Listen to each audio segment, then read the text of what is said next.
The topic of our third chapter is the contrast between different jurisdictions. Karen, do you feel the standards of due diligence programs are fairly consistent across all citizenship by investment programs?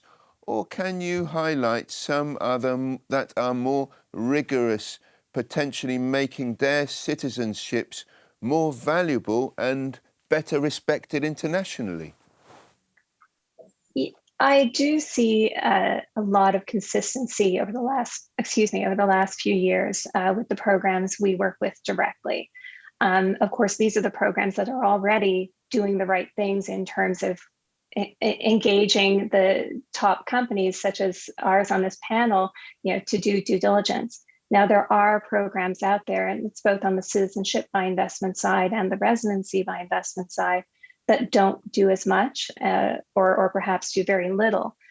The programs we work with tend to skew towards the opposite. They are adding more. They are not just meeting kind of minimum standards. They are trying to achieve best practices, and they're asking us, on a regular basis, how can we improve this? How can we improve our risk-based approach?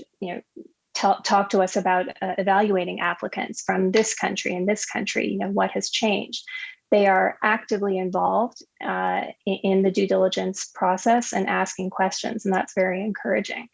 I would say the programs that I'm more concerned about are the programs that don't talk about the due diligence they're doing. They're not talking about it. I'm afraid they're doing very little to none.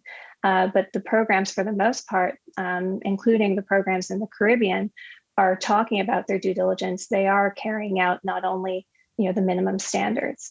And Heyrick referred earlier to the various levels of due diligence that are carried out by these programs, and involves not only engaging outside companies, third parties to do the due diligence, but also engaging with their regional and international law enforcement and intelligence partners and information sharing agreements to gather information.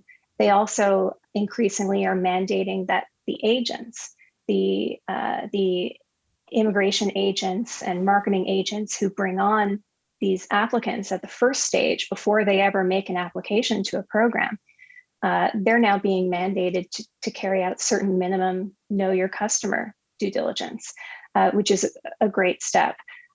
So the programs that we work with are doing all the right things. I wouldn't be able to point fingers and necessarily say this program isn't doing enough.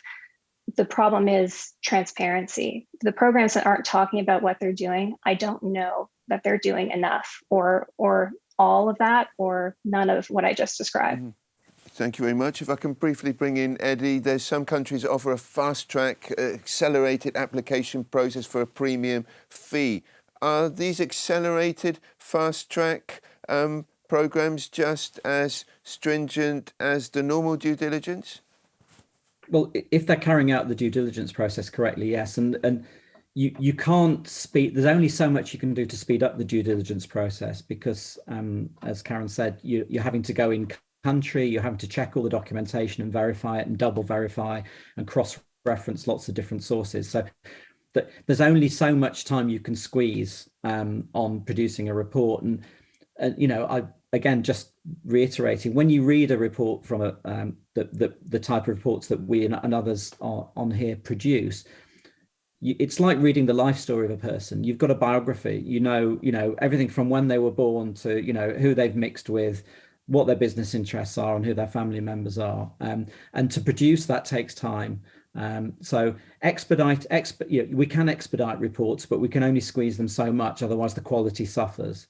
So it's all down to really, how much information we're given to be able to verify, and then how much we can verify actually in country and through the other sources, the type of sources that the others have talked about on here.